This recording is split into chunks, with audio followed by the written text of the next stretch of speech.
विश्व भर में भारत का महत्व बढ़ रहा है।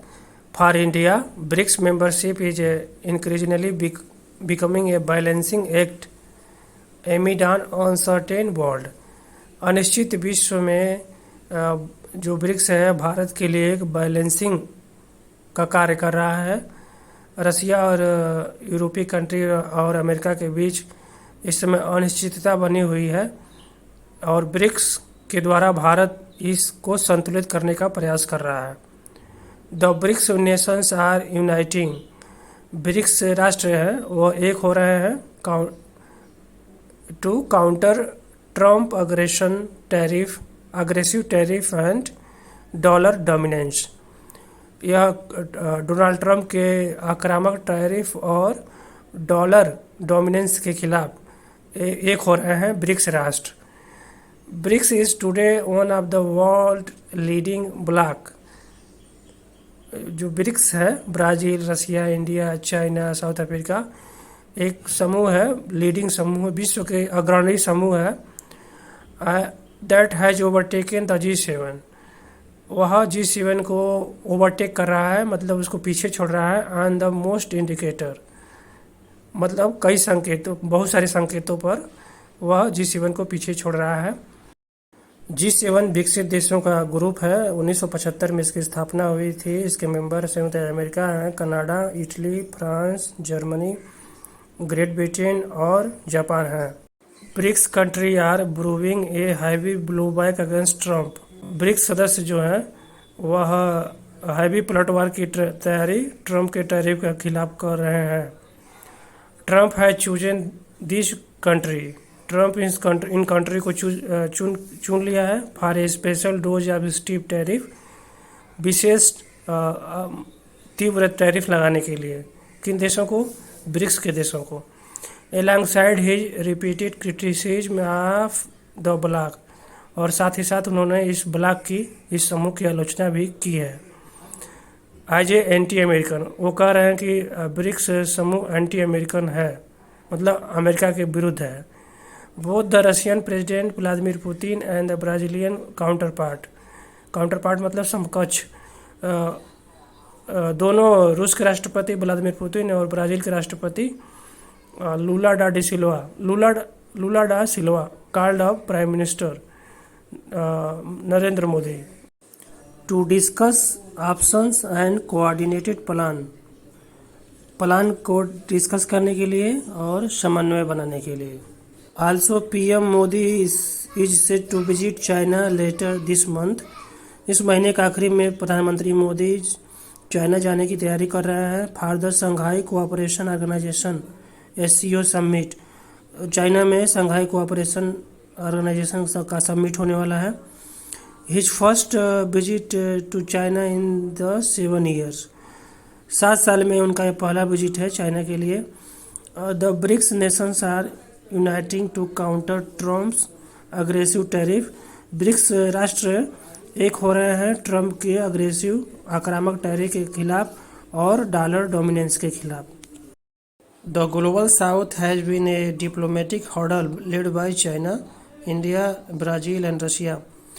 ग्लोबल साउथ के जो देश हैं वो अधिकांश कॉलोनी रहे हैं, जैसे अफ्रीकी देश, दक्षिण एशिया, दक्षिण पूर्वी एशिया के देश, लैटिन अमेरिकी देश, ये सब यूरोपीय देशों की कॉलोनी रहे हैं, इसलिए और विकासशील देश हैं और संसाधनों का भी समुचित उपयोग नहीं कर पाए हैं, इसलिए इनको ग्लोबल साउथ कहा जाता है। और ग्लोबल नॉर्थ के देश वो हैं जो विकसित हैं, जैसे यूरोपीय देश, अमेरिका, कनाडा, जापान, एक ग्लोबल नॉर्थ में इसको कहा जाता है। तो दोनों में अंतर है, ग्लोबल साउथ और ग्लोबल नॉर्थ में। Russia the expelled global north member, केवल रसिया ही ग्लोबल नॉर्थ मेंबर है, बाकी सब जो ब्रिक्स कंट्री है वो ग्लोबल साउथ में ही आएंगे, अर्थात विकासशील देश हैं। चाइना भी विकासशील देश है। रसिया इज ए की पिलर ऑफ द ब्रिक्स। रसिया जो है एक की पिलर है, मुख्य स्तंभ है ब्रिक्स देशों का। Trump has been making vocal attacks on the blocks. Trump ने अपनी आवाज़ में ब्रिक्स की आलोचना की है। ब्रिक्स की स्थापना 2009 में हुई थी। Expanded BRICS has a 5 new member nations पांच नए सदस्य 2024 में जुड़े थे। उनके नाम है इथियोपिया, यूएई, ईरान और इजिप्ट। पांचवा मेंबर है इंडोनेशिया। इस प्रकार 10 मेंबर हो गए हैं ब्रिक्स के, और 10 मेंबर मिलकर एक strong alliance that has the economic and political muscle to push back against Trump daily tariff offensive. BRICS के 10 देश मिलकर ट्रम्प के ऑफेंसिव टैरिफ को सामना कर रहे हैं। Adding to economic tension is Trump's change stance and aggressive push for cryptocurrency. और इस आर्थिक टेंशन को और बढ़ाते हुए ट्रम्प ने अपना जो स्टांस है वो बदल दिया है, और वह क्रिप्टो करेंसी की तरफ पुश कर रहे हैं। And to make the US the world crypto capital, और यूनाइटेड स्टेट को विश्व की क्रिप्टो राजधानी बनाने का प्रयास डोनाल्ड ट्रम्प कर रहे हैं। दिस इज परसीव्ड, यह समझना है या देखना है, as a counter to the BRICS currency. यह ट्रम्प ये देख रहे हैं कि यह क्रिप्टो जो मुद्रा है, यह ब्रिक्स देशों की जो करेंसी है उसको काउंटर करेगी। Aim to challenge the petrol dollar. BRICS currency जो है अमेरिकी डॉलर को, पेट्रोल डॉलर मतलब अमेरिकी डॉलर को चैलेंज करने के लिए आ रही है। उस ब्रिक्स करेंसी को यह काउंटर करेगी, क्रिप्टो जो है काउंटर करेगा। As well as attempt to capitalise on the lucrative digital asset market. और यह उसका लाभ मिलेगा, डिजिटल जो असेट है मार्केट में उसका भी लाभ अमेरिका को मिलेगा। The BRICS is a forum for cooperation among a group of leading emerging economics. BRICS जो है उभरती अर्थव्यवस्थाओं का समूह है, जिसमें began by Brazil, Russia, India, China and South Africa, जिसमें ब्राज़ील, रसिया, इंडिया, चाइना और साउथ अफ्रीका है। The initial of which form the acronym, जो संक्षेप रूप है, शुरू में 5 था। इट हैज़ एडेड, अब ये जुड़ गया है किससे? Egypt, Ethiopia, Indonesia, Iran and the United Arab अमीरात। ये 5 देशों से और जुड़ गया है, तो क्या बन गया है? To make a group of 10, 10 देश हो गए हैं, मेकिंग ए ब्रिक प्लस। अब ये ब्रिक्स प्लस हो गया है।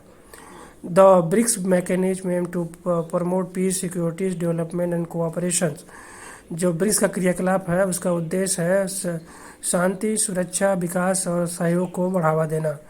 It evolve a combination of 2 forum RIC। यह 2 फोरम को मिलाकर बना है। पहले RIC रसिया, इंडिया, चाइना, और IBSA India, Brazil and South Africa. RIC और IBSA को मिलाकर ये ब्रिक्स बना है। The first summit took place in 2009, पहला जो समिट 2009 में हुआ था। Some in the west consider BRICS the alternative to G7। कुछ भी पश्चिम के कुछ देश ये समझते हैं कि G7 का यह विकल्प है BRICS. Others describe the grouping with increasing anti western and anti American objective. और लोगों ने क्या डिस्क्राइब किया है कि ब्रिक्स जो है पश्चिमी देशों के खिलाफ और अमेरिका के खिलाफ इसका उद्देश्य है ब्रिक्स का। The grouping has implemented competing initiatives. Grouping अर्थात ब्रिक्स के जो देश हैं उन्होंने नया इनिशिएटिव इम्प्लीमेंट किया है, जैसे new development bank, the BRICS contingent reserve arrangement, BRICS pay, the joint statistical publication and basket reserve currency. तो बास्केट रिजर्व करेंसी भी इन्होंने ब्रिक्स ने लॉन्च किया है। BRICS has establish almost 60 intra group institutions. लगभग 60 ही अंतर समूह संस्थाओं को इस्टेब्लिश किया है। And think tank to dialogue and cover agenda in 34 subject.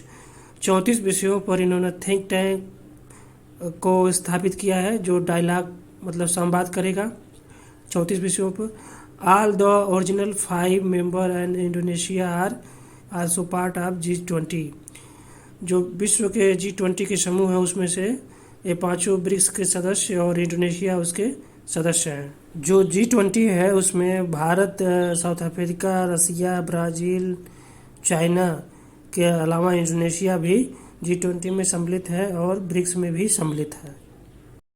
BRICS has received both praise and criticism from numerous commentators and world leaders. विश्व के नेताओं और टिप्पणीकारों द्वारा बहुत सारी आलोचनाएं और प्रशंसाएं ब्रिक्स रिसीव कर चुका है, प्राप्त कर चुका है। The economics blocks has actively sought to reduce its reliance on the US dollar. ब्रिक्स का जो आर्थिक समूह यह समूह है वो डॉलर पर निर्भरता कम करना चाहता है। China has even pushed for de dollarisation. China de dollarisation की तरफ आगे बढ़ चुका है, मतलब डॉलर पर निर्भरता कम कर रहा है। By promoting it's currency the yuan को वो प्रमोट कर रहा है and farming currency swap agreement with other country. वह अन्य देशों के साथ करेंसी स्वैप एग्रीमेंट कर रहा है जिससे युआन के द्वारा लेन देन कर सके। Trump erratic approach to tariffs. Trump का अस्थिर जो अप्रोच है टैरिफ लगाना एंड ग्लोबल एग्रीमेंट है, ग्लोबल जो उनके समझौते हैं और उनका जो टैरिफ लगाना है वह रिवाइव डाउट्स और डाउट्स बढ़ा रहा है about the US reliability. US की विश्वसनीयता पर डाउट बढ़ा रहा है ऑन द वर्ल्ड स्टेज, विश्व के मंच पर। एंड राइज लॉन्ग टर्म और कंसर्न, और बहुत से लंबे समय तक चिंताओं को ऊपर ला रहा है about the stability of dollar. Dollar की स्थिरता के संबंध में, डॉलर स्थिर रहेगा कि नहीं, इस संबंध में चिंताएं ग्लोबल स्तर पर बढ़ रही हैं। Emerging powers such as China and India have expand their global influence. उभरती हुई जो शक्तियां हैं जैसे भारत और चाइना वह अपने ग्लोबल प्रभाव को बढ़ा रही हैं। एंड अल्टरनेटिव फाइनेंशियल सिस्टम, और एक विकल्प वित्तीय तंत्र का विकल्प उपलब्ध करा रही हैं। Including the rise of crypto currency have gain traction. वह जैसे क्रिप्टो करेंसी को का भी विकल्प ये उभरती हुई अर्थव्यवस्थाएं भारत, चाइना जैसे देश उपलब्ध करा रही हैं। इस टेबल में ब्रिक्स, G7, EU और नाटो की तुलना की गई है, उनके लैंड एरिया का, पॉपुलेशन का, GDP का और डिफेंस एक्सपेंड का। ब्रिक्स का जो लगभग 26% लैंड एरिया कवर करता है। G7 13% विश्व का, EU लगभग 3% और नाटो लगभग 18% एरिया कवर करता है विश्व का। पॉपुलेशन जो है 3.3 बिलियन है ब्रिक्स जो 5 देश हैं, और 0.78 बिलियन G7 का है, 0.45 बिलियन EU का, नाटो का है लगभग 1 बिलियन। GDP ऑफ परसेंटेज में है 2024 का है डाटा है, लगभग 29% ब्रिक्स का है और 29% G7 का ही है, 17.5% EU का है और 30% नाटो का। लगभग GDP 3 EU को छोड़कर G7, ब्रिक्स और नाटो का लगभग बराबर है विश्व का GDP। और डिफेंस पे एक्सपेंड क्या करते हैं इसमें, 567 बिलियन डॉलर ब्रिक्स के 5 देश मिलकर करते हैं। 1.2 ट्रिलियन डॉलर G7 करता है, EU जो है 378 बिलियन डॉलर करता है, नाटो जो है 1.47 बिलियन डॉलर खर्च करता है। तो ब्रिक्स निश्चित रूप से इस टेबल के अनुसार देखें तो ये पॉपुलेशन में तो डोमिनेंस कर रहा है, और ये लैंड एरिया भी इसका ज़्यादा है, और इसका GDP भी लगभग नाटो के बराबर है और G7 के बराबर है। और इसका जो डिफेंस जो स्पेंड है थोड़ा सा कम है, आने वाले समय में बढ़ेगा निश्चित रूप से। De dollarisation. US dollar is the world's primary reserve currency. इस समय जो US डॉलर है विश्व का सबसे बड़ा रिजर्व करेंसी है, and it is also the most widely use currency for trade. और बहुत व्यापक रूप से इसका इस्तेमाल व्यापार में होता है। एंड अनदर इंटरनेशनल ट्रांजेक्शन्स, और अंतर्राष्ट्रीय हस्तांतरण के लिए इसका उपयोग किया जाता है। As per JP Morgan report के अनुसार the US share in global export and output has decline. US के जो ग्लोबल एक्सपोर्ट और आउटपुट है वो कम हो रहा है, and China has increase, China का बढ़ रहा है। At the dollar transactional dominance is still evident, पर अभी भी डॉलर का जो दबदबा है बरकरार है इन एरिया इंक्लूडिंग फॉरेन एक्सचेंज। कौन कौन एरिया में? फॉरेन एक्सचेंज में, volume and trade invoicing. However, its hegemony has come into question in recent time due to geopolitical and geostrategy shift. फिर भी इसके नायकत्व यानी नेतृत्व पर प्रश्न चिन्ह लग रहा है वर्तमान भू राजनीतिक और भू रणनीतिक स्थितियों को बदलते हुए देखते हुए। As a result, de-dollarization has increasingly become a substantive topic of questions. परिणाम स्वरूप डी-डॉलराइजेशन बढ़ रहा है, बढ़कर क्या हो गया है? एक मौलिक विषय हो गया है चर्चा का।